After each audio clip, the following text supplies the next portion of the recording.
The hearts of the wise make their mouths prudent, and their lips promote instruction. Proverbs 16:23. The hearts of the wise, their lips that provide instruction. This verse automatically made me think of one ancient sage, his prudent and timeless instruction. And this book, written and put together over 400 years before the birth of Christ, and it's not authored by Daniel or Jeremiah or any of the prophets from the Old Testament.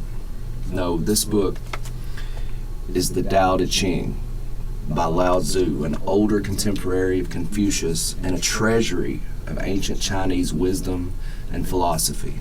On the back of this particular translation by D.C. Lao, it states that as a treatise both on personal conduct and on government, it is moral rather than mystical in tone, and advances a philosophy of meekness as the surest path to survival. So right out the gate, just reading the back cover, you can already see parallels to Jesus and his Sermon on the Mount. Blessed are the meek, for they shall inherit the earth. Matthew chapter 5, verse 5. See how this book is just falling apart? It's because I'm always in it. It's poetry and it's philosophy. It's talk of cultivating, living in, and becoming one with the way. Has for years, like 25 years, been my guide to staying within the way of virtue and the way of the Most High. And getting back to the right path when I've slipped and fallen from grace. And as a matter of fact, I was rereading this book again a week before I was accepted to Lao Tzu. No, it's not biblical or extra biblical for that matter. It's not a Christian document, and it wasn't even meant to be a religious document. And although it's since been adopted as one of the most important texts of Taoism, its primary emphasis on virtue and meditation reveal a universal message of community and benevolence, and its simple depth and careful analyses of character and of what it means to truly be human can provide great insights to both the religious and the non-believer alike. And in the words of the translator of this particular edition, it can be enjoyed especially for its pure poetry. There have been many different translations of this book over the last 2,500 years, and I own more than a couple of them myself, but this fluid and poetic and prose-filled translation by the late D.C. Lao, a professor of Chinese language and literature at the Chinese University of Hong Kong, first published in 1963, has become a manual of sorts for the way that I live my life. And every time I open it up, I'm reminded of biblical scripture that corresponds to the messages therein. And it always leads me back to my Bible. God truly works in mysterious ways, and it's funny that this elderly sage from the Far East in the province of Chao, somewhere in ancient China, and his teachings on the way and his ideals of the virtuous man and the benevolent ruler have time and time again brought me back to Jesus. When I first read this assignment and all the inspiring Bible verses that came along with it, my mind was immediately transported to the Lao Tzu. And the many passages within, they've had such an impact on my life, while at the same time coinciding with key Bible verses, and to me anyway, they've always gone hand in hand with each other. Lao Tzu taught of the way and of cultivating virtue, his teachings pointing directly towards self-effacement, which Webster defines as keeping oneself in an inconspicuous role or position due to modesty, shyness, etc., which could also mean the act of keeping oneself in the background, as in humility.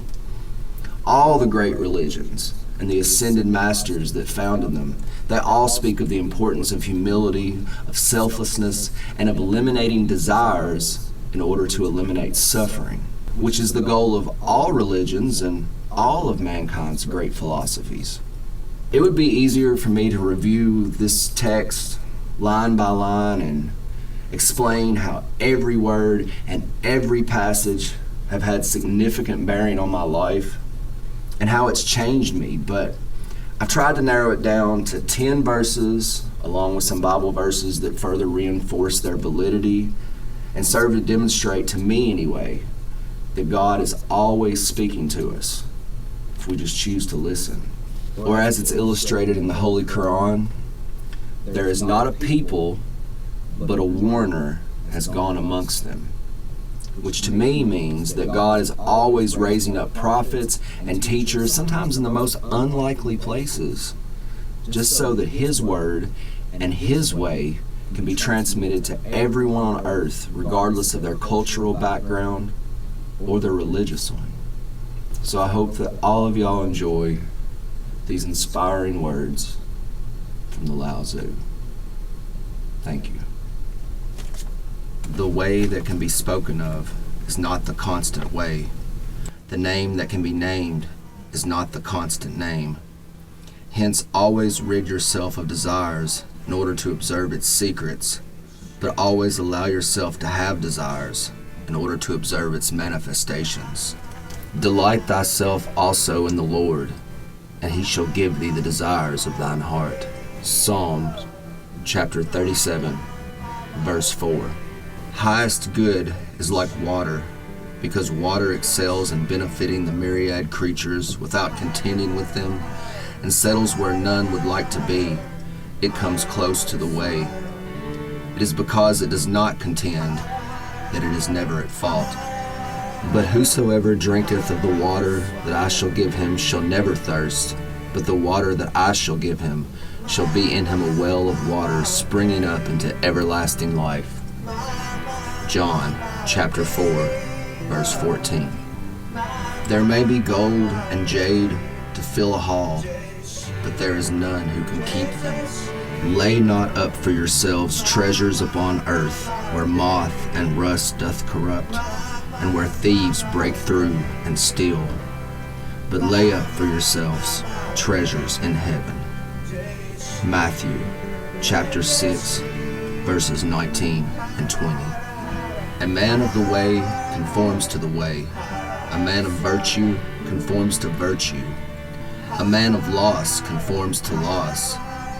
He who conforms to the way is gladly accepted by the way.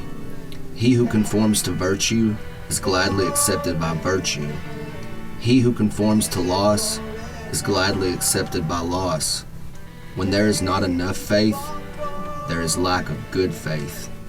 And beside this, giving all diligence, add to your faith virtue, and to virtue knowledge, and to knowledge temperance, and to temperance patience, and to patience godliness, and to godliness brotherly kindness, and to brotherly kindness charity.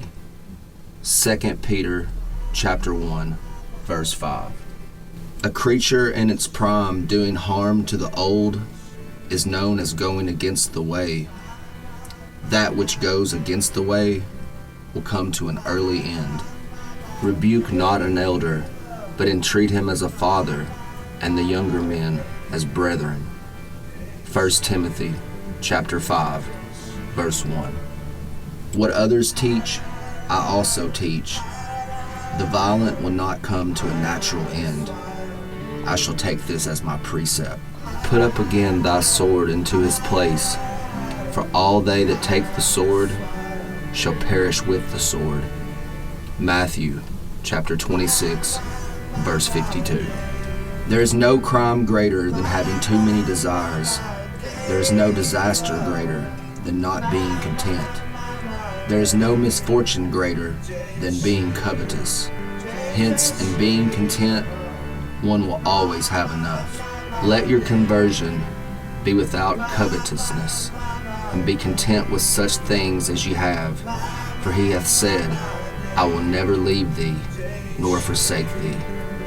Hebrews chapter 13, verse 5. One who knows does not speak. One who speaks does not know. He that keepeth his mouth keepeth his life, but he that openeth wide his lips shall have destruction. Proverbs chapter 13, verse 3. Even if a man is not good, why should he be abandoned? But God commandeth his love toward us, in that, while we were yet sinners, Christ died for us. Romans chapter 5, verse 8. And finally, a couple select verses for all of us starting our journey here at IWU. A journey of 1,000 miles starts from beneath one's feet. Thy word is a lamp unto my feet and a light unto my path. Psalm chapter 119, verse 105. May all of our paths be illuminated by our willingness to grow, and may our grit allow us to persevere until the end.